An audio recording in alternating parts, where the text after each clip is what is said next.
بسم اللہ الرحمن الرحیم۔ السلام علیکم۔ اردو سٹوری سینٹر سے تمام دیکھنے اور سننے والوں کو آداب عرض کرتے ہیں۔ اگر تو آپ ہمارے چینل پر نئے ہیں تو چینل کو سبسکرائب کر دیجئے، ویڈیو کو لائک کیجئے اور لنک دوستوں کے ساتھ ضرور شیئر کیجئے۔ پیش خدمت ہے اردو ناول روح کے شکاری کا پہلا حصہ۔ طیارہ ایک پرسکون پرواز کر رہا تھا۔ ایئر ہوسٹس اپنے فرائض سر انجام دے رہی تھیں۔ کئی ملکوں اور کئی نسلوں کے مسافر طیارے میں موجود تھے اور میرا ذہن کسی ایسی کہانی کی تلاش میں بھٹک رہا تھا جو اپنی طرز کی بے مثال ہو، کوئی ایسی کہانی جو منفرد ہو، لیکن کہانی کا موضوع ابھی تک میرے ذہن میں نہیں آیا تھا۔ کیا کہانی ہے، کیا کہانی ہونی چاہیے؟ میری نگاہ طیارے کے مسافروں کا جائزہ لینے لگی۔ طویل ترین بوئنگ کے آخری سرے تک تو میں مسافروں کا جائزہ نہیں لے سکتا تھا، لیکن جہاں تک نظر کام کر جائے اور جہاں تک نظر نے کام کیا، مجھے بہت سے ایسے کردار نظر آئے جن کے چہرے بے شمار انوکھی کہانیوں کے اوراق تھے۔ ان چہروں پر کہانیاں تحریر تھیں۔ کاش میں یہ کہانیاں سن سکوں، انہیں تحریر کر سکوں، لیکن یہ سب آسان نہیں تھا۔ یہ ایک ایسی خواہش تھی جو پوری نہیں ہو سکتی تھی۔ اول تو سفر مختصر، پھر بھلا یہ لوگ میری یہ فرمائش کبھی پوری کریں گے؟ ہاں، اگر کوئی ایسا عمل ہو جائے جس سے ہم لوگوں کو ساتھ وقت گزارنے کا موقع مل جائے تو کم از کم اپنے منتخب افراد سے ان کی داستانیں ضرور سنو۔ اے کاش کچھ ہو جائے، مثلاً یہ جہاز کسی خوفناک طوفان میں گر جائے اور پائلٹوں کو ایسے کسی ویرانے میں اتارنا پڑے۔ کیا پر لطف بات ہو۔ کہانی تو آسانی سے شروع ہو سکتی ہے، اور کہانی شروع ہو گئی۔ اتنے بڑے بوئنگ کو ایسے شدید جھٹکے لگنا کسی بہت بڑے خطرے کی نشانی تھی۔ افراتفری مچ گئی۔ جہاز کے شیشوں سے ایک خوفناک طوفان کے آثار نظر آنے لگے۔ چاروں طرف بجلیاں کوند رہی تھیں اور ماحول بے حد بھیانک ہو گیا تھا۔ پائلٹ کیبن میں پائلٹ قسمت کی آزمائش میں مبتلا تھا۔ وہ طوفان کی شدت سے خوف زدہ تھا اور ماہرانہ تدبیریں کر رہے تھے، لیکن جہاز پر ہوا کا دباؤ بڑھتا جا رہا تھا۔ بجلیاں جہاز سے آنکھ مچولی کھیل رہی تھیں۔ جہاز کو بلندی پر لے جانا خطرناک ہوگا۔ آپ ٹھیک کہہ رہے ہیں سر، ہمیں بلندی کم کر دینی چاہیے۔ چلو، اور جہاز کو نیچے لے جایا جانے لگا۔ اس خوفناک طوفان میں یہ بھی نہیں کہا جا سکتا تھا کہ کب جہاز کسی بلند چوٹی سے ٹکرا کر پاش ہو جائے۔ یہ خطرہ موجود تھا۔ بجلیوں کی تیز روشنیوں سے کبھی کبھی ماحول روشن ہو جاتا تھا اور بلند پہاڑوں کی ایک طویل سلسلہ نظر آنے لگتا تھا، لیکن اوپر بھی موت تھی اور نیچے بھی موت۔ فیصلہ نہ کیا جا سکتا تھا کہ کون سی موت ان کا مقدر بنے گی۔ اور پھر جہاز کو ایک خوفناک جھٹکا لگا اور پائلٹ ایک دوسرے پر لڑک گئے۔ انہوں نے بمشکل خود کو سنبھالا تھا، لیکن پائلٹ کیبن کو کافی نقصان پہنچ گیا تھا۔ بے شمار ڈائل ٹوٹ گئے تھے، شیشے کے ٹکڑے پورے کیبن میں بکھر گئے تھے۔ سمت نما بالکل ناکارہ ہو گیا تھا، اور یہی تباہی بجلی کی زبان نے مچائی تھی جو کسی طرح برق شکن کو دھوکہ دینے میں کامیاب ہو گئی تھی۔ مسافروں میں چیخو پکار مچ گئی اور ہوسٹس حتی المقدور انہیں پرسکون رکھنے کی کوشش کرنے لگی، لیکن اب موت سامنے تھی۔ لوگ سب کچھ بھول گئے تھے اور وحشت زدہ ہو کر شیشوں سے باہر دیکھ رہے تھے۔ پائلٹوں نے سنبھل کر ڈگمگاتے جہاز کو سنبھالا۔ اس کے 2 انجن ناکارہ ہو گئے تھے اور یہ صرف ایک حملے میں ہوا تھا۔ طوفان نہ جانے کب تک رہے گا، ابھی تو ابتدا تھی، اور پائلٹ اس بات کو محسوس کر رہے تھے۔ شہریار، خرم شاہ نے لرزتی آواز میں پکارا، اور نوجوان شہریار اسے دیکھنے لگا۔ حالات ضرورت سے زیادہ خراب ہو گئے ہیں۔ جہاز کے مسافروں کو اب زندگی کی ضمانت نہیں دی جا سکتی۔ کیوں نہ ان لوگوں کو اس بات سے آگاہ کر دیا جائے؟ نہیں مسٹر خرم شاہ، میں اس کے خلاف ہوں۔ اگر موت مقدر ہے تو ان لوگوں کو موت سے قبل اس کا خوف کیوں دلایا جائے؟ کیا آپ لوگ حالات سے بالکل مایوس ہو گئے ہیں؟ تھرڈ پائلٹ فیروز نے کہا۔ ہاں، حالات اب ہمارے کنٹرول سے باہر ہو چکے ہیں۔ اب تو ہمیں کسی سمت کا بھی اندازہ نہیں ہے۔ نہ جانے ہم کہاں ہیں، جہاز کا رخ کس طرف ہے۔ گویا موت بالکل قریب ہے، فیروز نے دیوانگی بھرے لہجے میں پوچھا، اور دوسرے لوگ اس قوی ہیکل نوجوان کو دیکھنے لگے جو خاموش طبع اور متین تھا، لیکن اس وقت اس کی آنکھوں میں وحشت ناچ رہی تھی۔ ہاں، موت قریب ہے فیروز، لیکن اس کا یہ مقصد تو نہیں کہ حواس کھو دیے جائیں۔ آخر ایک دن سب کو مرنا ہے، خرم شاہ نے کہا۔ آپ کا خیال غلط ہے جناب، فیروز نے مسکراتے ہوئے کہا۔ دراصل میری خواہش ہے کہ جہاز کو ایک ناکارہ چیز سمجھ کر میرے حوالے کر دیا جائے۔ موت نے ہم پر حملہ کیا ہے، ہم اس سے بھرپور مقابلہ کر کے خود کو اس کے حوالے کریں گے۔ اوہ، تم کیا کرنا چاہتے ہو؟ اگر تمہارے ذہن میں کوئی آئیڈیا ہے تو ہم تم سے تعاون کریں گے۔ آپ میرے خیال کو دیوانگی کہیں گے۔ میں جو کچھ کروں گا تجربے اور ہوا بازی کے اصولوں کے خلاف ہوگا، اور مجھے یقین ہے کہ اس مشکل میں بھی آپ مجھے اس کی اجازت نہیں دیں گے۔ ارے تم بتاؤ تو ہمیں، خرم شاہ نے کہا، اور ایک بار پھر انہیں خود کو سنبھالنا پڑا۔ جہاز کے کسی حصے پر دوبارہ بجلی گری تھی، لیکن فیروز نے انہیں کچھ بتانے کی زحمت نہ کی۔ وہ تھراٹل کی طرف بڑھا اور اس نے انتہائی اوپر تک اسے کر دیا۔ جہاز کا اگلا حصہ آسمان کی طرف بلند ہو گیا اور اب وہ اوپر اٹھ رہا تھا، بالکل کسی راکٹ کی طرح۔ مسافر کرسیوں سے چپکے ہوئے تھے۔ ہوسٹس جہاز کے آخری حصے میں گر پڑی تھیں اور انہیں کافی چوٹیں آئی تھیں۔ خود پائلٹ کیبن کے دروازے پر جا گرے تھے۔ اب جہاز ایک کنویں کی طرح تھا جس کی دیواروں میں نصب شدہ کرسیوں میں انسان لٹک رہے تھے۔ اگر مضبوط چمڑے کی پیٹیاں انہیں سنبھالے نہ ہوتی تو وہ سب جہاز کے دم میں بھرے ہوئے ہوتے۔ ارے فیروز، تم پاگل ہو گئے ہو، یہ کیا کر رہے ہو؟ جہاز کو سیدھا کرو۔ خرم شاہ اپنے اوپر سے دوسرے پائلٹوں کو دھکیلتا ہوا بولا، اگر تم لوگوں میں سے کسی نے مجھے روکنے کی کوشش کی تو میں اسے قتل کر دوں گا۔ فیروز نے دیوانگی سے کہا۔ وہ جہاز کے تھراٹل سے لٹکا ہوا تھا اور ایک ہاتھ سے جہاز کی رفتار مسلسل تیز کرتا جا رہا تھا۔ پائلٹوں نے خوف سے آنکھیں بند کر لیں۔ خود وہ اٹھنے کی ہمت بھی نہیں کر سکتے تھے۔ ان کے دماغ سنسنا رہے تھے، آنکھوں میں تاریکی پھیلتی جا رہی تھی اور جہاز کسی راکٹ کی طرح آسمان پر سیدھا اٹھ رہا تھا۔ اس وقت اگر بجلی کی کوئی لہر اس کے اوپری حصے کو چوم لیتی تو وہ اس کا آخری بوسہ ہوتا۔ اس کے بعد جہاز کا وجود باقی نہ رہتا، لیکن برقی جکھڑوں کے تمام نشانے خالی جا رہے تھے۔ البتہ اگر جہاز سیدھی حالت میں ہوتا تو اب تک ان کے کئی حملے کامیاب ہو چکے ہوتے۔ نہ جانے کتنی بلندی تک وہ اسی طرح اٹھتا رہا۔ مسافروں کے دم گھٹے جا رہے تھے اور پھر فیروز نے دوسری کوشش کی۔ اس نے تمام تھراٹل جھکا دیے اور ایک بار پھر خوفناک افراتفری مچ گئی۔ بہت سے مسافر زخمی ہو گئے تھے۔ ایک ہوسٹس کی دونوں ٹانگیں ٹوٹ گئی تھیں۔ پائلٹ بھی جہاز کے انجن سے ٹکرائے تھے۔ شہریار کا سر پھٹ گیا تھا، چنانچہ خرم شاہ اور پیٹر دیوانہ وار فیروز پر جھپٹے۔ انہوں نے اس دیوانے کو قابو میں کرنے کی کوشش کی، لیکن فیروز ان چاروں میں سب سے کم عمر اور سب سے قوی ہیکل تھا۔ اس وقت اس کی ذہنی حالت بالکل درست نہ تھی۔ اس کے طاقتور گھونسے نے پیٹر کو کئی فٹ اچھال دیا اور دوسرے ہاتھ سے اس نے خرم شاہ کی گردن پکڑ لی تھی۔ میں آپ کی بے حد عزت کرتا ہوں مسٹر خرم شاہ، براہ کرم اس وقت صرف وہ ہونے دیجیے جو میں چاہ رہا ہوں، اس نے خونخوار لہجے میں کہا، اور خرم شاہ نے دونوں ہاتھ اوپر اٹھا دیے۔ شکریہ۔ فیروز نے اس کی گردن چھوڑ دی اور پھر اپنے کام میں مصروف ہو گیا۔ جہاز تیز رفتاری کی آخری حدوں کو چھونے لگا۔ اس کے انجنوں سے شعلے نکلنے لگے، لیکن فیروز کو کسی چیز کی پرواہ نہیں تھی۔ اب وہ جہاز کو نیچے اور نیچے اتار رہا تھا، اور چند منٹ کے بعد سب نے محسوس کیا کہ طوفان پیچھے رہ گیا ہے۔ وہ جہاز کا تعاقب کرنے میں ناکام رہا، اور یہ احساس جہاں حیران کن تھا وہاں دلوں میں مسرت کی لہریں پیدا کرنے والا تھا کہ انہوں نے طوفان کو شکست دے دی ہے۔ وہ طوفان کے چنگل سے نکل آئے ہیں اور اب طوفان ان کا کچھ نہیں بگاڑ سکتا۔ زخمی ہونے کے باوجود ان کے دلوں میں نئی امنگیں پیدا ہو گئیں، ان کے جسموں میں پھرتی آ گئی۔ انہوں نے ہوش میں آ کے اپنا کام سنبھال لیا، لیکن جہاز کی حالت دیکھ کر ان کے ہوش ایک دفعہ پھر گم ہو گئے۔ جہاز کے صرف 2 انجن کام کر رہے تھے۔ ایندھن کی مقدار بتانے والی سوئی اب بے جان ہو چکی تھی، گویا ایندھن ختم ہو چکا ہے اور جہاز صرف ریزرو میں چل رہا ہے۔ 2 ایندھن تباہ ہو چکے ہیں اور 2 انجن جو بالکل بیکار ہیں، وہ کتنی دیر تک ساتھ دیں گے؟ اس خوفناک صورتحال کے بعد سب سے پہلے جس چیز کا جائزہ لینا تھا وہ جہاز کی بلندی تھی۔ خرم شاہ نے بلندی کے آلے کا جائزہ لیا اور اس کا منہ حیرت سے کھل گیا۔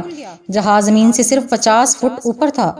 ارے یہ معجزہ ہی تھا، ہاں یہ معجزہ تھا کہ اب تک جہاز کے پرخچے نہیں اڑے تھے۔ انہوں نے آنکھیں صاف کر کے ونڈ شیلڈ کی دوسری طرف دیکھا۔ تا حد نگاہ سفید میدان نظر آ رہے تھے، برف۔ ان کے ذہن میں تصور ابھرا، پھر وہ کسی برفانی علاقے میں ہیں، مگر کیا ان برف کے میدانوں میں طیارہ بحفاظت اتر سکے گا؟ اور اگر اتر نہ سکا تو گر پڑے گا؟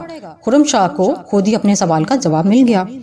دیر کرنا موت کو قریب تر لانا تھا، چنانچہ اس نے بڑی نرمی سے فیروز پر اپنا معافی الضمیر واضح کر دیا اور فیروز کے ہونٹوں پر مسکراہٹ پھیل گئی۔ آپ کا مشورہ درست ہے مسٹر خرم شاہ، یہ لیجئے۔ اس نے طیارے کو پھر خوفناک انداز میں نیچے جھکا لیا اور اس کے ساتھ ہی انجن بند کر دیے۔ طیارے نے برف سے ایک خوفناک رگڑ کھائی اور برف کے سفید ذرات کا بادل بلند ہو گیا۔ ونڈ شیلڈ ڈھک گئی اور پھر طیارہ حیرت انگیز طور پر رک گیا، لیکن نہ جانے کیسے، بہرحال رک گیا تھا۔ خرم شاہ نے ایک گہری سانس لی۔ وہ فیروز کی بے مثال جرأت پر دنگ تھا۔ در حقیقت اس وقت فیروز جیسا آدمی ہی اس بے دردی سے طیارے کو زمین پر دے مار سکتا تھا۔ اگر وہ احتیاط سے اسے نیچے اتارنے کی کوشش کرتے تو اتنی آسانی سے یہ کامیابی حاصل نہیں ہوتی اور ممکن تھا طیارہ ضائع ہو جاتا۔ اس وقت اندھے اقدامات کی ہی ضرورت تھی۔ وہ سب اب دونوں ہاتھوں میں منہ چھپا کر گہری گہری سانسیں لینے لگے۔ ونڈ شیلڈ برف سے ڈھکی ہوئی تھی، لیکن اب اس کی طرف توجہ دینے کی کوئی ضرورت نہیں تھی۔ اس سے پہلے مسافروں کی خبر لینی تھی۔ چنانچہ وہ چاروں ہمت کر کے اٹھے اور پائلٹ کیبن کا دروازہ کھول کر دوسری طرف نکل آئے۔ مسافروں پر سکرات کا عالم طاری تھا، کوئی آواز سنائی نہیں دے رہی تھی۔ زخمی ہوسٹسیں بے ہوش پڑی تھیں۔ بہت سے مسافروں کے جسموں سے خون بہ رہا تھا، ان میں سے اکثر کی آنکھیں بند تھیں، شاید وہ بے ہوش ہو گئے تھے۔ بہت سو کی آنکھیں کھلی تھیں، وہ حواس کھو بیٹھے تھے اور ان پر سکتہ طاری تھا۔ ہماری طرف سے زندہ بچ جانے پر مبارکباد قبول کریں، طیارے کو نیچے اتار لیا گیا ہے، خرم شاہ نے ان لوگوں کی ناگفتہ بے حالت کو تشویش سے دیکھتے ہوئے کہا، اور بہت سے بے جان جسموں میں زندگی دوڑ گئی۔ ہاں بچ گئے ہم، ارے ہم بچ گئے، کئی آوازیں ابھریں اور دوسرے لوگ بھی چونک پڑے۔ پھر انہوں نے دیوانہ وار سیٹ بیلٹس کھول دیے، کہکہے لگانے لگے، ناچنے لگے۔ ان سب کے اعصاب کشیدہ تھے، لیکن اب بھی بہت سے لوگ اسی طرح بیٹھے ہوئے تھے۔ تم ایئر ہوسٹسوں کو تو دیکھو، وہ بیچاریاں اپنے فرائض انجام دیتے ہوئے سب سے زیادہ مصیبت کا شکار رہی ہیں۔ خرم شاہ نے تینوں پائلٹوں سے کہا اور ان تینوں نے ان کے حکم کی تعمیل کی، اور انہوں نے ایئر ہوسٹسوں کو باری باری اٹھا کر ایک جگہ لٹا دیا۔ دو ایئر ہوسٹس زندگی کھو بیٹھی تھی، ان میں سے ایک کی دونوں ٹانگیں ٹوٹ گئی تھیں، دوسری کا سر پاش پاش ہو گیا تھا۔ ان دونوں کی لاشوں کو ڈھک دیا گیا اور وہ دوسرے مسافروں کا جائزہ لینے لگے۔ پھر خرم شاہ نے مسافروں سے اپیل کی، ہمارے پاس فرسٹ ایڈ کا کافی سامان موجود ہے، براہ کرم آپ میں سے جو حضرات ڈاکٹر ہوں یا ابتدائی طبی امداد سے واقفیت رکھتے ہوں وہ رضاکارانہ طور پر دوسروں کی مدد کریں۔ اور اس کی اپیل پر بہت سے لوگ تیار ہو گئے۔ انہوں نے خرم شاہ کی بتائی ہوئی جگہ سے فرسٹ ایڈ کا سامان حاصل کیا اور زخمی مسافروں کی مرہم پٹی کرنے لگے۔ خرم شاہ اور اس کے ساتھی بھی تیزی سے مصروف عمل تھے۔ ابھی تک انہوں نے اس جگہ کی طرف توجہ نہیں دی تھی جہاں طیارہ اترا تھا۔ بہرحال وہ بات کی بات تھی، پہلے مسافروں کی مکمل خبر گیری ضروری تھی۔ یہ بہت ضروری کام تھا۔ جہاز کے مسافر پوری تندہی سے تعاون کر رہے تھے۔ معمولی زخم والوں نے اپنے زخموں کی پرواہ نہ کرتے ہوئے دوسروں کی مرہم پٹی پر زیادہ توجہ دی تھی، اور سب کے تعاون سے بہت جلد حالات پر قابو پانے میں کامیاب ہو گئے۔ لیکن پورے مسافروں کے سروے سے چند المناک انکشافات بھی ہوئے تھے۔ مسافروں میں سے 43 افراد حرکت قلب بند ہونے سے ہلاک ہو گئے تھے۔ ان میں سے زیادہ تر عورتیں تھیں اور چند کمزور دل کے مرد بھی تھے۔ 2 ایئر ہوسٹسیں ہلاک ہوئی تھیں۔ اس طرح مرنے والوں کی تعداد 45 تھی، اور بہرحال یہ ایک بہت بڑی تعداد تھی، لیکن کیا کیا جا سکتا تھا؟ باقی لوگوں کا بچ جانا ہی معجزہ تھا۔ لاشوں کو جہاز کے آخری حصے میں پہنچا دیا گیا، سیٹیں کھول دی گئیں۔ چند ایئر ہوسٹسیں ہوش میں آ گئی تھیں۔ ہوش میں آتے ہی انہوں نے اپنے فرائض سنبھال لیے۔ کچن میں گرم کافی تیار ہونے لگی اور پھر وہ مسافروں میں تقسیم کر دی گئی۔ اس کے بعد خرم شاہ، فیروز اور دوسرے دونوں پائلٹ طیارے کے قریب پہنچ گئے۔ انہوں نے دروازے کو کھولنے کی کوشش کی، لیکن دروازہ جام ہو گیا تھا۔ کافی دیر تک کوشش کرنے کے بعد بھی وہ ناکام رہے تو انہوں نے مسافروں کو مدد کے لیے طلب کیا اور سب مل کر کوششیں کرنے لگے، لیکن دروازہ جو تھا وہ ٹس سے مس نہ ہوا۔ پھر خرم شاہ کو ہی کچھ خیال آیا۔ اس نے سیٹوں کے برابر والے شیشوں سے دوسری طرف جھانکا اور اس کے چہرے پر عجیب سے تاثرات پھیل گئے۔ شیشوں کے دوسری طرف برف اٹھی ہوئی تھی، اور جس انداز میں برف نظر آ رہی تھی اس سے اندازہ ہوتا تھا کہ طیارہ کافی حد تک برف میں دھنسا ہوا ہے۔ پیٹر، اس نے ایک پائلٹ کو آواز دی اور پیٹر جلدی سے اس کے قریب پہنچ گیا۔ ونڈ شیلڈ کے وائپر چلا کر اسے صاف کرو، میں ایک اور خطرے کے بارے میں سوچ رہا ہوں۔ جی بہت بہتر۔ ٹیچر نے خطرے کی وضاحت طلب نہیں کی اور اس کی ہدایت پر عمل کرنے پر پائلٹ روم میں داخل ہو گیا۔ اس نے وائپر چلانے کی کوشش کی لیکن وائپر کامیاب نہ ہو سکے۔ ونڈ شیلڈ پر بھی برف کی موٹی تہہ تھی جسے طاقتور وائپر صاف نہ کر سکے۔ تب اس نے واپس آ کر خرم شاہ کو اس کے بارے میں بتایا۔ خرم شاہ نے ایک گہری سانس لی اور پھر فیروز سے مخاطب ہو کر بولا، فیروز میرا اندازہ ہے کہ طیارہ برف کی کسی پہاڑی میں گھس گیا ہے۔ میں اس کی طرح رک جانے کی وجہ سوچ رہا ہوں جو اب مجھے معلوم ہوئی ہے۔ گویا یوں سمجھو کہ ہم برف کی قبر میں دفن ہیں، اور اس خطرناک صورتحال کے بھیانک نتائج کا اندازہ تم بخوبی لگا سکتے ہو۔ آکسیجن زیادہ دیر تک ساتھ نہ دے سکے گی اور اس کے بعد پھر وہی بے بسی کی موت۔ فیروز کے چہرے پر گہرے غور و تفکر کے آثار پیدا ہو گئے۔ پھر اس نے کہا، ہم نے انتہائی حد تک اپنے فرائض کو پورا کرنے کی کوشش کی ہے، لیکن صرف ہم لوگ سب کچھ نہیں کر سکتے۔ اسی لیے زندگی بچانے کے لیے جہاز کے مسافروں کو ہماری مدد کرنا ہوگی۔ میرا خیال ہے اب صورتحال مختلف ہے۔ ہم ان سے صاف کہہ دیتے ہیں کہ انہیں ہمارے ساتھ انت تک محنت کرنا ہوگی۔ میرا خیال ہے یہ لوگ انکار نہیں کریں گے۔ لیکن کیا کیا جائے؟ یہ سب کچھ آپ میرے اوپر چھوڑ دیں۔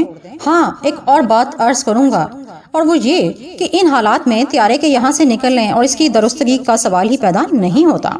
سب سے بڑی بات یہ ہے کہ انجن جل چکے ہیں اور ایندھن ختم ہو گیا ہے۔ البتہ ہمارے وائرلیس کام کر سکتے ہیں، ان کے ذریعے ہم امدادی پارٹیوں کو طلب کریں گے، لیکن اس وقت جب ہم کھلی ہوا میں پہنچنے میں کامیابی حاصل کر لیں گے۔ لیکن پروگرام کیا ہے فیروز؟ ہم برف میں سرنگ بنائیں گے جو ہمیں باہر تک پہنچا دے، اور اس کے لیے ہمیں یہ سیٹیں توڑ کر ان کے پائے وغیرہ نکالنے پڑیں گے جن سے برف کھودی جا سکے، فیروز نے کہا، اور خرم شاہ گردن ہلانے لگا۔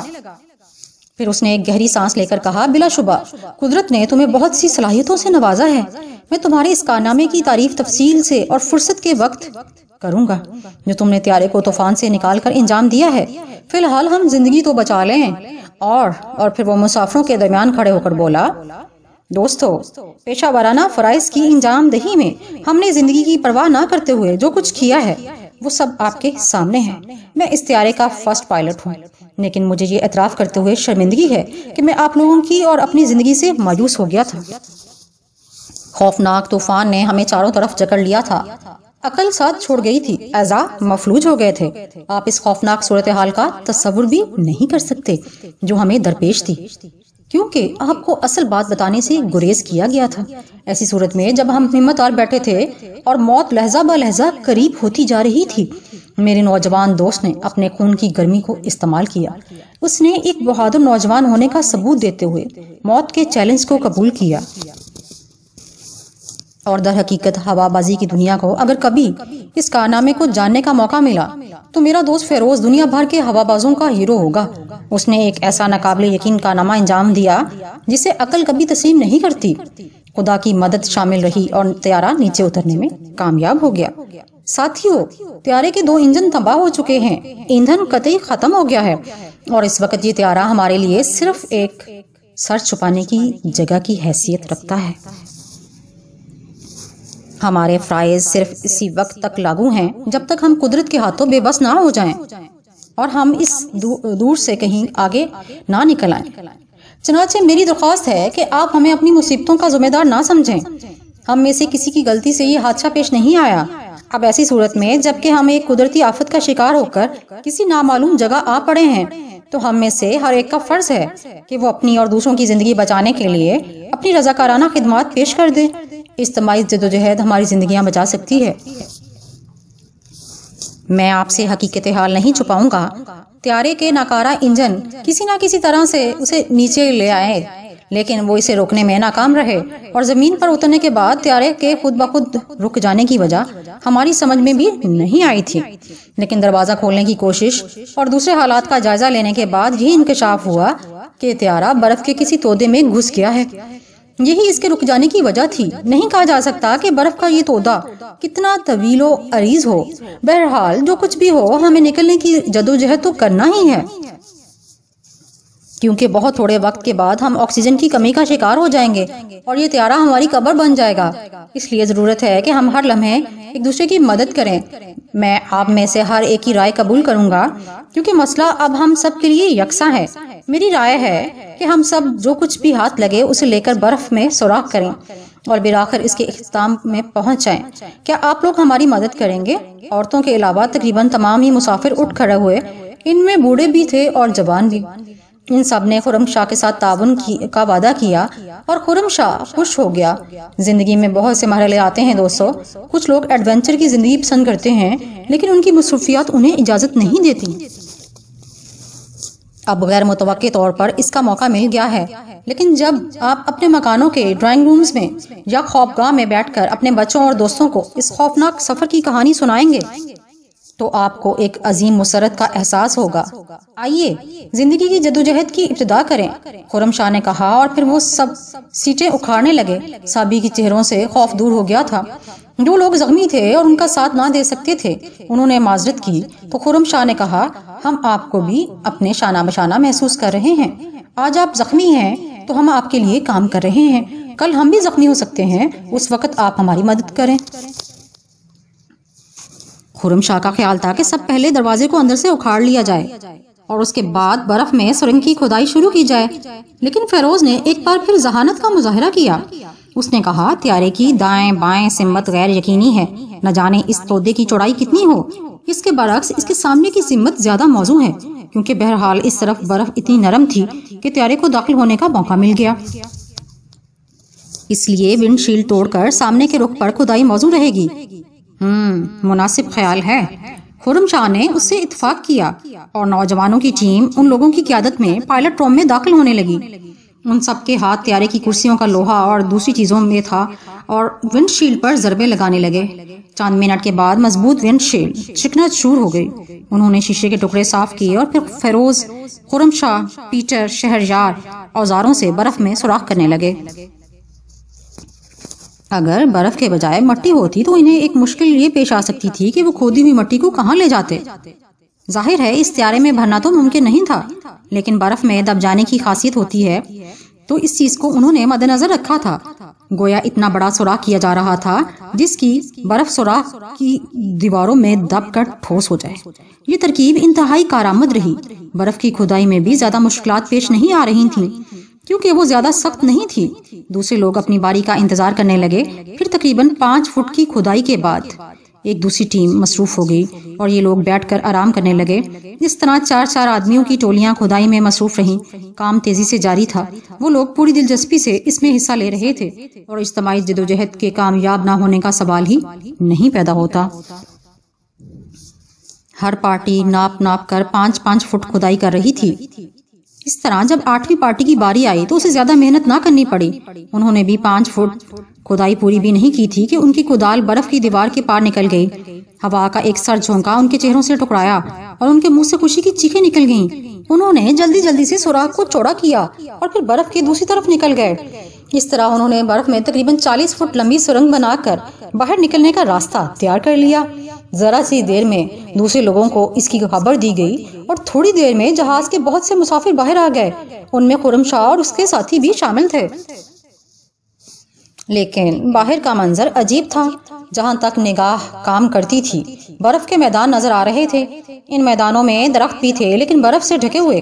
اونچے نیچے برف کے تودے چاروں طرف بکھرے ہوئے تھے اور سب سے خطرناک بات یہ تھی کہ ان کے بائیں سمت تقریباً 4-5 فٹ کے بعد خوفناک ڈھلان پھیلے ہوئے تھے۔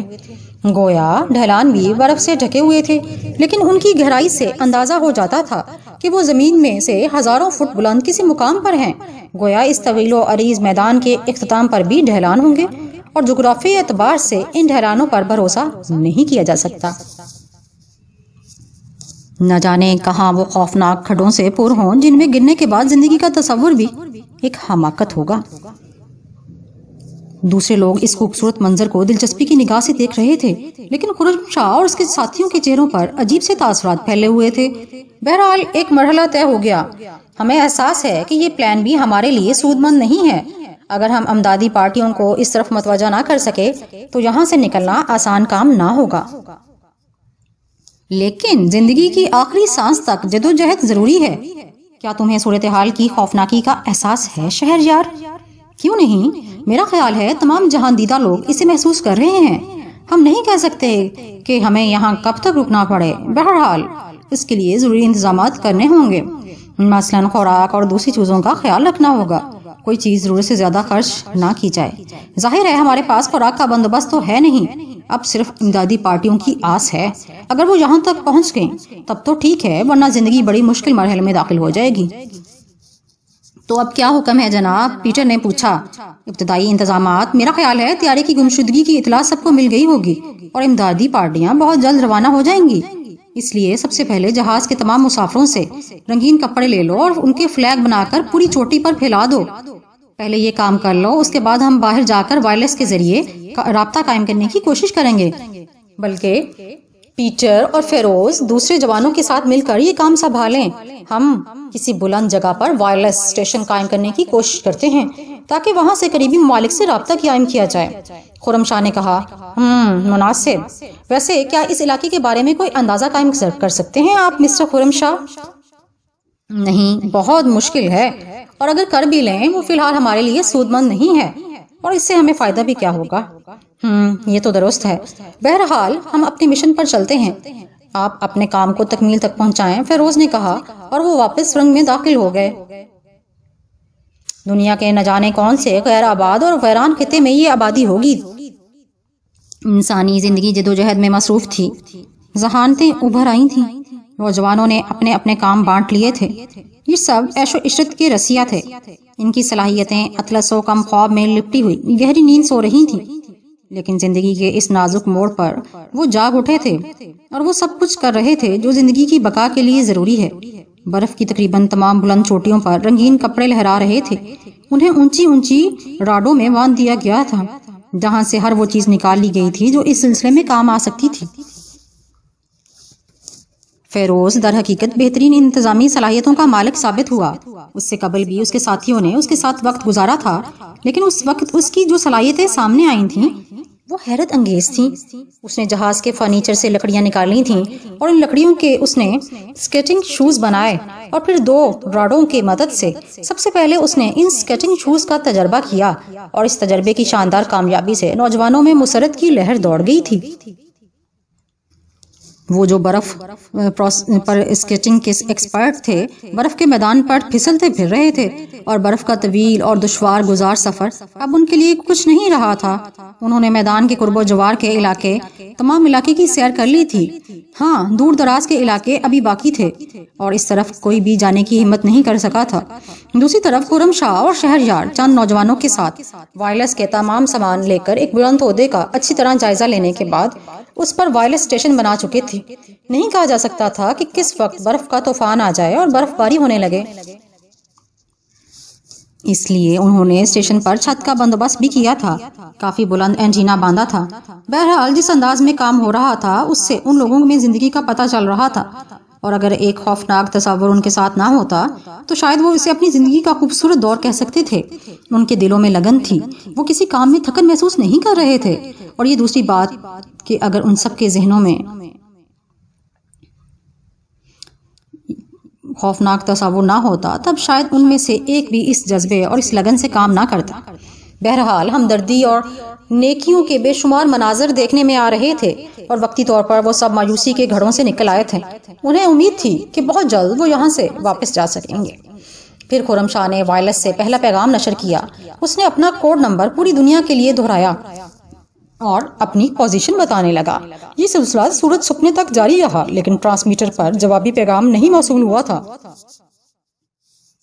اس کا مطلب تھا کہ قریب میں کم از کم اس وائرلیس کے حتۂ عمل میں کوئی ایسی آبادی نہیں تھی جو ان پیغامات کو وصول کر سکتی، یا اگر تھی تو شاید موسم کی خرابی یا کسی اور وجہ سے وہ پیغامات وصول نہیں کر سکتی تھی۔ بہرحال خرم شاہ مایوس نہیں ہوا۔ سورج چھپنے پر اس نے وائرلیس اسٹیشن پر 2 آدمیوں کی ڈیوٹی لگا دی۔ یہ شہریار اور پیٹر تھے۔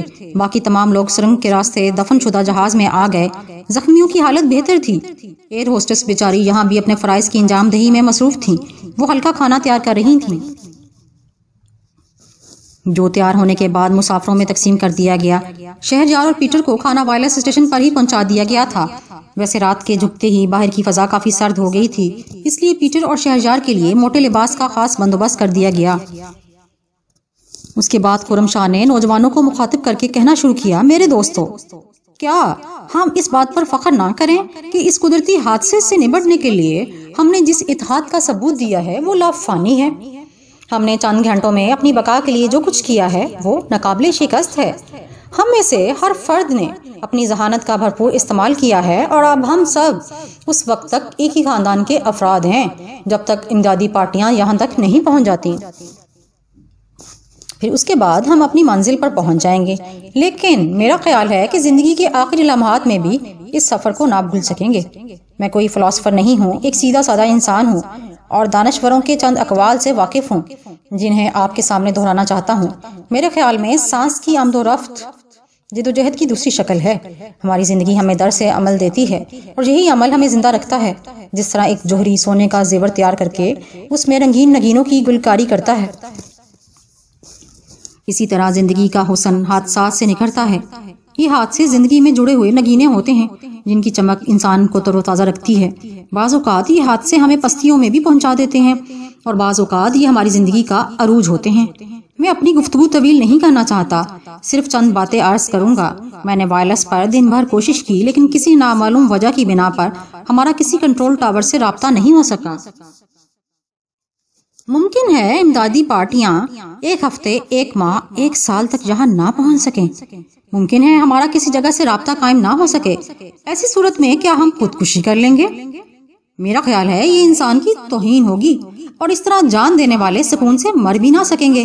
ہمیں اس وقت تک جدوجہد کرنی ہے جب تک ہم اپنی منزل پر پہنچنا چاہیں یا جان نہ دے دیں۔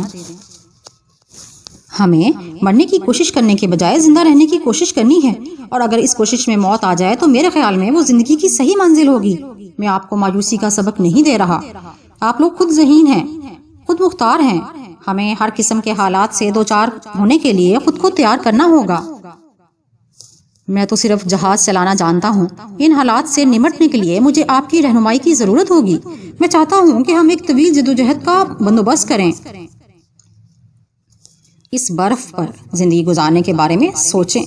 یہ ہماری قسمت ہے کہ ہم کل ہی یہاں سے خوش و خرم روانہ ہو جائیں، اور اگر ایسا نہ ہو سکے تو مایوسی کا شکار نہ ہوں، بلکہ یہاں وقت گزارنے کے لیے ہمارے پاس تمام ذرائع ہیں۔ آپ میرا مقصد سمجھ رہے ہیں نا؟ ہاں مسٹر خرم، آپ کی گفتگو حقیقت سے قریب ہے، ایک مومر شخص نے کہا۔ یہاں کوئی کسی کو گائیڈ نہیں کرے گا، کوئی کسی پر مسلط نہیں ہوگا۔ ہر فرد کو آزادی ہے کہ اپنی اور دوسروں کی بھلائی کے لیے سوچے اور دوسروں کو بھی اس پر عمل کرنے کی تلقین کرے۔ مناسب مشورہ ہے۔ جہاز میں جو کچھ موجود ہے اب وہ صرف ہم سب کی بھلائی کے لیے ہے۔ میں اس پر اپنا یا اپنی کمپنی کا حق نہیں سمجھتا۔ اب سب کچھ آپ کا ہے، اس کی تفصیل آپ مجھ سے پوچھ سکتے ہیں یا خود دیکھ سکتے ہیں، آپ اس کے حقدار ہیں۔ ہاں، میں اتنا عرض کر دوں کہ اگر ہمارے پاس مختصر ترین سامان ہے جو شاید چند روز کے لیے بھی کافی نہ ہوگا، اس برف پر پانی کی کمی نہیں، ہم جتنا پانی چاہیں حاصل کر سکتے ہیں۔ البتہ خوراک کا مسئلہ ہے۔ میری یہ ناچیز رائے ہے کہ یہ مسئلہ نوجوانوں کی کسی ٹولی کے سپورٹ کر دیا جائے۔ انہیں خاص طور سے اسکیٹنگ شوز مہیا کیے جائیں تاکہ وہ دور دور تک نکل کر شکار تلاش کریں اور دوسروں اور اپنے لیے خوراک مہیا کریں۔ لیکن کیا آپ کے خیال میں اس برف پر شکار ملنے کی امید ہو سکتی ہے مسٹر خرم شاہ؟ کسی نے سوال کیا۔ ہاں، برفانی پرندوں کے بارے میں نے سنا ہے، انہیں شکار کرنے یا دیکھنے کا اتفاق کبھی نہیں ہوا۔ خرم شاہ نے جواب دیا، میرا خیال ہے میں اس سلسلے میں کچھ مدد کر سکتا ہوں۔ ایک درمیانی عمر کے جسم والے آدمی نے کہا، جس کی خوبصورت داڑھی، تندرست و توانا جسم اور بڑی بڑی سیاہ آنکھوں سے ذہانت کا اظہار ہوتا تھا۔ جی ضرور، فرمائیے مسٹر۔ خرم شاہ سوالی انداز میں خاموش ہو گیا۔ آپ مجھے ڈاکٹر حیات کے نام سے مخاطب کر سکتے ہیں۔ میں آپ لوگوں کی کارکردگی کو دل سے سراہتا ہوں۔ گو میں بوڑھا ہوں لیکن اس جدوجہد میں جوانوں کی طرح حصہ لینے کو تیار ہوں اور اپنی تمام تر خدمات پیش کرتا ہوں۔ ہاں، تو میں عرض کر رہا تھا کہ برفانی پرندوں کا شکار سخت مشکل کام ہے، اور خاص طور سے ایسی شکل میں جب آپ کے پاس آتشی ہتھیار نہ ہوں۔ خوش قسمتی سے میں شکاری بھی رہا ہوں اس لیے اس بارے میں جانتا ہوں۔ البتہ یہاں آپ کو بہترین غذا مل سکتی ہے جو برف پر زندگی گزارنے کے لیے ضروری بھی ہے۔ یہ ایک خاص قسم کی مچھلی ہوتی ہے جسے براڈ وے کہتے ہیں۔ ان جگہوں پر جہاں مستقلاً برف جمی رہتی ہے، یہ برف کے نیچے رہتی ہے۔ اس کے پاؤں بھی ہوتے ہیں اور برف میں سوراخ کرنے کے سلسلے میں وہ اپنے پاؤں استعمال کرتی ہے۔ جگہ جگہ سوراخ کر کے مچھلیوں کے غول خوراک کی تلاش میں باہر نکل آتے ہیں۔ بہر صورت اگر ہم وہ غول تلاش نہ بھی کر سکے تب بھی ایسی جگہوں پر جہاں برف کی سطح نرم ہو تقریباً 4 فٹ گہرا گھڑا کر کے ان مچھلیوں کو تلاش کیا جا سکتا ہے، اور یہ نہایت گرم ہوتی ہیں اور ان کا گوشت لذیذ اور ہاضم ہوتا ہے، اور اس علاقے میں یہ مچھلیاں بکثرت مل سکتی ہیں۔ میں ان کی تلاش کے لیے اپنی خدمات پیش کرتا ہوں۔ بلا شبہ آپ کی قیمتی معلومات ہم سب کے لیے زندگی بخش ہیں، خرم شاہ نے تعریفی لہجے میں کہا، اور دوسرے لوگ بھی ڈاکٹر حیات کو مبارکباد پیش کرنے لگے۔ خاصی رات گئے تک وہ ایک دوسرے سے تعارف حاصل کرتے رہے۔ بیشتر لوگ اس مہم کے لیے کارآمد تھے۔ ان سب کے سپرد ان کی ذمہ داریاں کر دی گئیں۔ اس طرح برف کے نیچے اس عجیب و غریب کمین گاہ میں وہ لوگ ایک خاندان کی حیثیت اختیار کر گئے۔ باہر شاید سردی شدید ہو لیکن اندر اس کا قطعی احساس نہیں تھا۔ البتہ آدھی رات کے قریب شہریار اور پیٹر واپس آ گئے۔ انہوں نے بتایا کہ جی سردی ناقابل برداشت ہے، اگر وہ پوری رات وہاں ٹھہرے تو ٹھٹر ٹھٹر کر ہی مر جائیں گے۔ تو ٹھیک ہے، ہم دن کے وقت اپنا کام جاری رکھیں گے اور رات میں آرام کریں گے، خرم شاہ نے کہا، اور ان لوگوں کو آرام کا مشورہ دے کر خود بھی ایک گوشے میں جا کر لیٹ گیا۔ 10 دن امیدوں اور مایوسیوں کی کہانیاں لیے گزر گئے۔ ہر نیا سورج امیدوں کی روشنی لے کر طلوع ہوتا اور مایوسی کی تاریکی میں غرق ہو جاتا۔ رات آہوں سسکیوں کی رات ہوتی، بے چینی سے کروٹیں بدلی جاتی، مستقبل کے بارے میں غور کیا جاتا۔ لوگ لاکھ عزم رکھتے تھے لیکن گزرنے والا وقت انہیں مایوسی کی طرف کھسکا دیتا تھا، اور بالآخر بے بسی کی موت کے خیالات ان کے اذہان میں ابھرنے لگتے۔ انہیں یقین ہوتا جا رہا تھا کہ ایک دن ایک قطار میں بنی ہوئی ان کی سفید قبروں میں ان کی قبریں بھی شامل ہوں گی، جو طوفان کے خوف سے ہلاک ہو گئے تھے۔ ابھی تک اس قبر میں کسی نئی قبر کا اضافہ نہیں ہوا تھا، لیکن چند بوڑھوں کی حالت کافی خراب ہوتی جا رہی تھی۔ وہ سردی کا شکار ہو گئے تھے اور قریب المرگ تھے۔ یہ لوگ ان کے لیے کچھ نہیں کر سکتے تھے، البتہ جہاز کے مسافروں کے لیے ڈاکٹر حیات کا دم بے حد غنیمت تھا۔ یہ دلیر بوڑھا گونا گون صلاحیتوں کا مالک تھا۔ اس نے نوجوانوں کی ٹیم کے ساتھ براڈ وے تلاش کر لی تھی، اور اب ہر صبح نوجوانوں کی ایک ٹیم مچھلیوں کی تلاش میں نکل جاتی اور بہرحال اتنی مچھلیاں حاصل کر لاتے کہ اب وہ زندہ رہ سکتے۔ انہی مچھلیوں کے خون کو ڈاکٹر حیات نے ان بیماریوں کو استعمال کرایا تھا، لیکن جن لوگوں کے کوئی ہی زندگی کی آخری کہانی سنا رہے ہوں انہیں اس خون سے کوئی فائدہ حاصل نہیں ہوا تھا۔ وائرلیس پر بیٹھنے والے اب صرف لکیر پیٹ رہے تھے، ورنہ ان کی کوشش ناکام ہو چکی تھی۔ ایسا لگتا تھا جیسے ہزاروں میل تک کوئی آبادی نہ ہو اور دنیا کے ایسے سرے پر ہوں جہاں اب تک انسان کے قدم ہی نہ پہنچ سکے ہوں۔ ان 10 دنوں میں انہوں نے آسمان کی انتہائی حدوں سے بھی کسی طیارے کو گزرتے نہ دیکھا تھا۔ معلوم ہوتا تھا جیسے دنیا ابھی تک اسی علاقے سے ناواقف ہو اور اسے اس کے وجود کا علم ہی نہ ہو۔ اس صورتحال میں اب یہ محسوس کر رہے تھے، لیکن اب ان کے حوصلے آہستہ آہستہ پست ہونے لگے تھے۔ لیکن چند لوگ ابھی بھی پرعزم تھے اور دوسروں کو بھی زندگی کے راستے دکھانے کی بھرپور کوشش کر رہے تھے، اور انہی کی کوششوں نے ابھی تک سب کنٹرول کیا ہوا تھا۔ 11ویں صبح 2 بوڑھے آدمی جاں بحق ہو گئے، اور یہ صبح تمام مسافروں کے لیے سخت منحوس تھی۔ سب کے دل کام گئے اور ان سب کو اپنا مستقبل نظر آ گیا تھا۔ پھر ان دونوں بوڑھوں کو بغیر کفن کے ہی دفن کر دیا گیا۔ ان کے جسموں سے لباس بھی اتار لیا گیا تھا تاکہ وہ دوسروں کی زندگی بچانے کے کام آ سکے۔ ظاہر ہے اب ان مردہ جسموں کو لباس کی ضرورت تو نہیں تھی۔ عورتیں خاص طور سے متاثر تھیں، ان کے چہرے خوف سے سفید ہو گئے تھے۔ ان میں بہت کم تھیں جو طیارے سے باہر نکلتی تھیں، ورنہ وہ زیادہ تر تو اندر ہی رہتی تھیں۔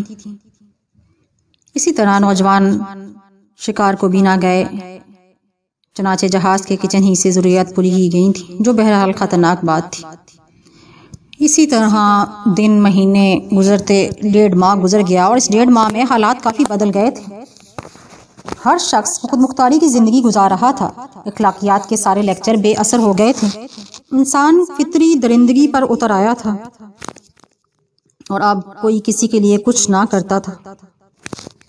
جہاز کی ایک ایک چیز ختم ہو گئی تھی۔ اب خود شکار کرو خود کھاؤ پر عمل ہو رہا تھا۔ 1.5 ماہ کے عرصے میں مزید 30 آدمی ہلاک ہو گئے تھے۔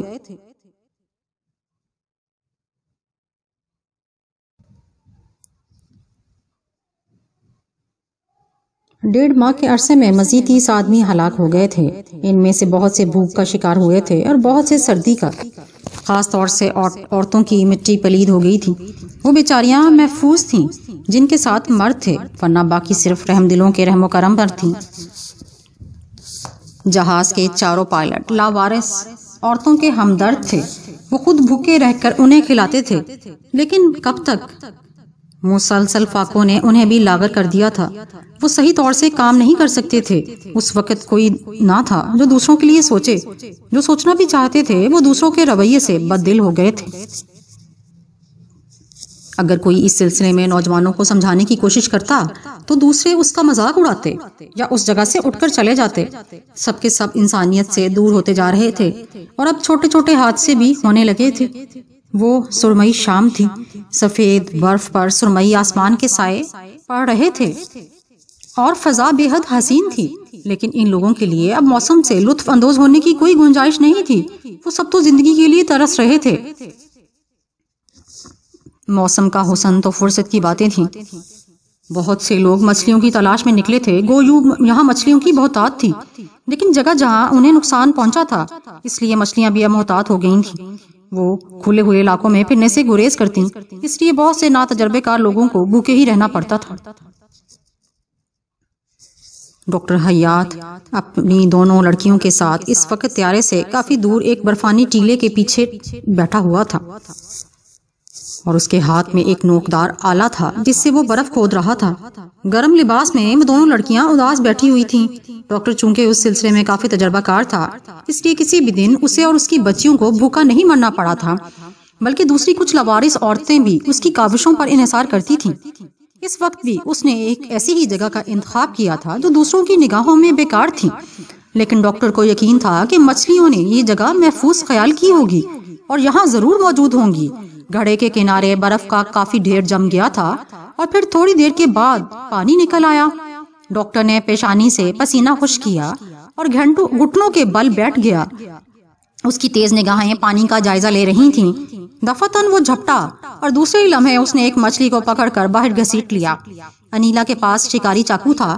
اس نے جلدی سے مچھلی کی گردن علیحدہ کر دی۔ حالانکہ یہاں آنے سے قبل وہ بے حد نفاست پسند اور الٹرا ماڈرن قسم کی لڑکی تھی۔ اس نے اپنی زندگی میں شاید مچھر بھی نہ مارا ہو، لیکن اب مچھلیوں کو وہی صاف کرتی تھی اور ان کے گوشت کے کتلے بناتی تھی۔ ڈاکٹر مچھلی اس کے حوالے کر کے دوسری مچھلی تلاش کرنے لگا اور پھر اس نے دوسری مچھلی بھی پکڑ لی۔ اس کے بعد وہ تیسری مچھلی تلاش کر رہا تھا کہ ٹیلے کی دوسری سمت سے قدموں کی آواز سنائی دی اور ڈاکٹر گردن موڑ کر دیکھنے لگا۔ آنے والا جونا آٹرے تھا۔ چھوٹی چھوٹی کینا توز آنکھیں اور موٹی گردن والا جون آٹرے جو ہالینڈ کے ایک کلب میں ورزش کراتا تھا۔ اس کا جسم بے حد تنومند تھا۔ دائیں گال پر چاقو کے زخم کا گہرا نشان تھا جو اس کی شخصیت کی صحیح عکاسی کرتا تھا۔ ہیلو ڈاکٹر، اس نے طنزیہ سے انداز میں کہا اور پھر دونوں لڑکیوں کو دیکھنے لگا۔ ہیلو، ڈاکٹر نے ایک گہری سانس لے کر کہا۔ خوب خوب، تم نے تو خوراک کا بندوبست کر لیا ہے۔ نہ جانے ان مچھلیوں کو ہم سے کیا بیر ہو گیا ہے۔ صبح سے مصروف ہوں، ایک بھی ہاتھ نہیں لگی۔ مجھے ایک اور مچھلی چاہیے، اس کے بعد یہ گھڑا تمہارے حوالے کر سکتا ہوں۔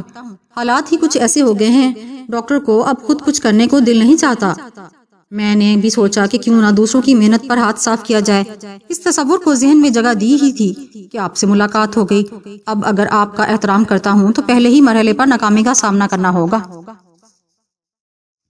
تو کیا یہ درست ہوگا ڈاکٹر؟ اس نے اس دوسری بار لڑکیوں کو دیکھا۔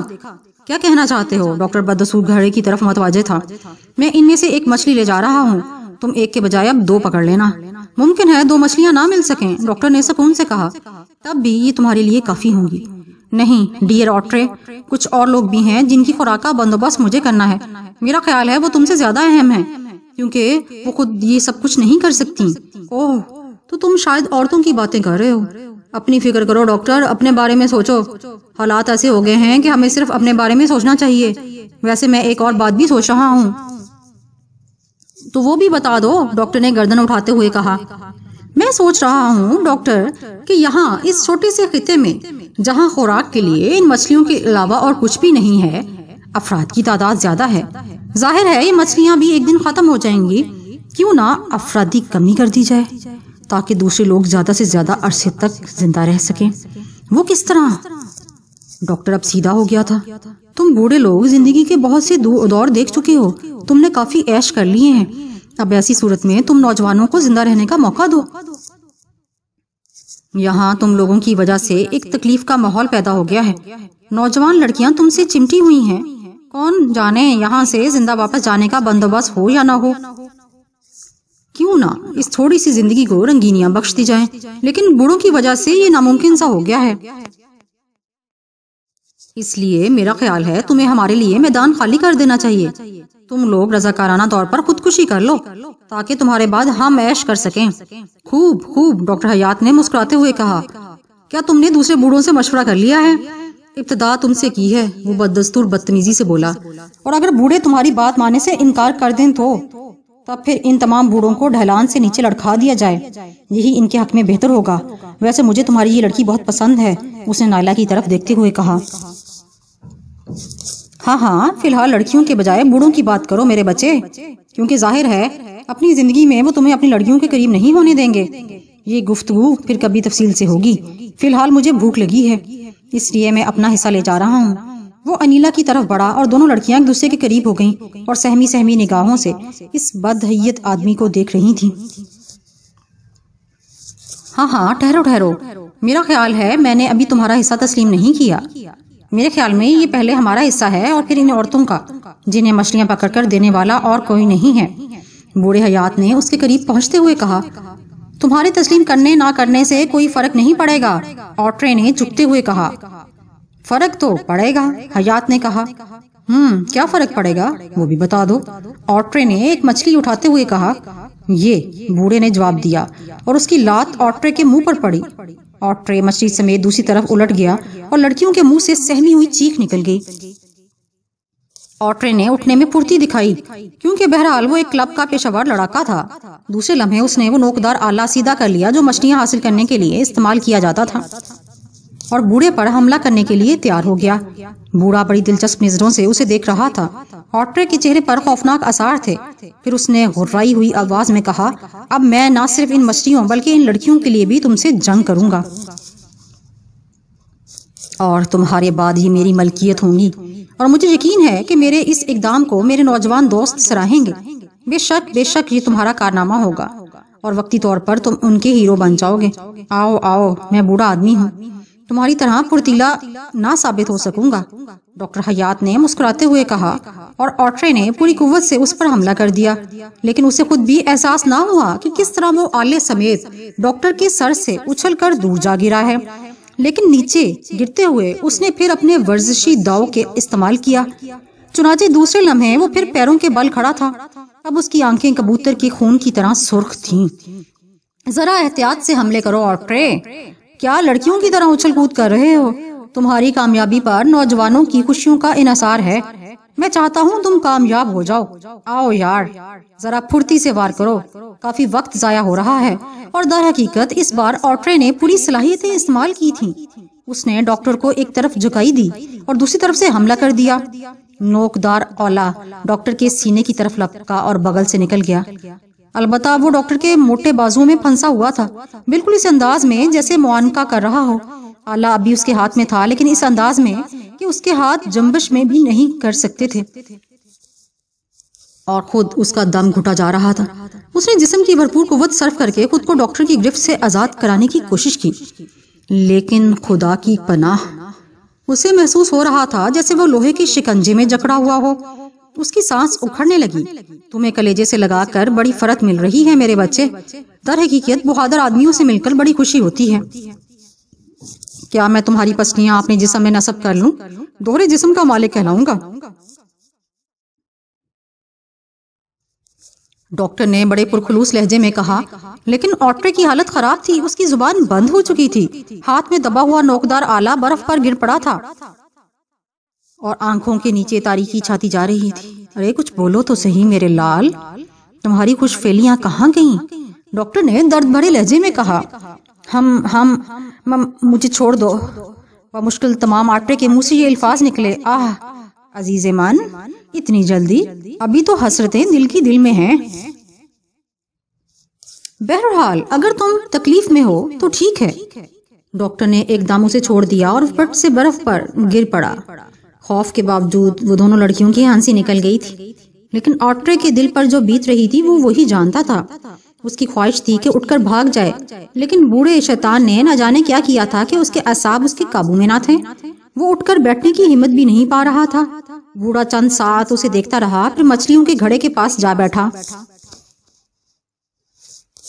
آٹرے چند ساتھ اسی طرح پڑا رہا، پھر اٹھ کر بیٹھ گیا۔ چند لمحات دونوں ہاتھوں سے سر پکڑے بیٹھا رہا، اور پھر اس قابل ہو گئے کہ اٹھ کر بھاگ سکے تو تیزی سے اٹھ کر ایک طرف دوڑتا چلا گیا۔ مچھلی تو نہیں لے گیا، بوڑھے حیات نے چیخ کر کہا، اور دونوں لڑکیاں بے تحاشا ہنس پڑیں۔ بوڑھے کے ہونٹوں پر بھی ایک مسکراہٹ پھیل گئی تھی۔ برفانی قید خانے کی صعوبتوں سے بہت سے لوگ دل برداشتہ ہو گئے تھے۔ سب ایک دوسرے سے بیزار تھے، لیکن ایک ساتھ زندگی گزارنے پر مجبور تھے۔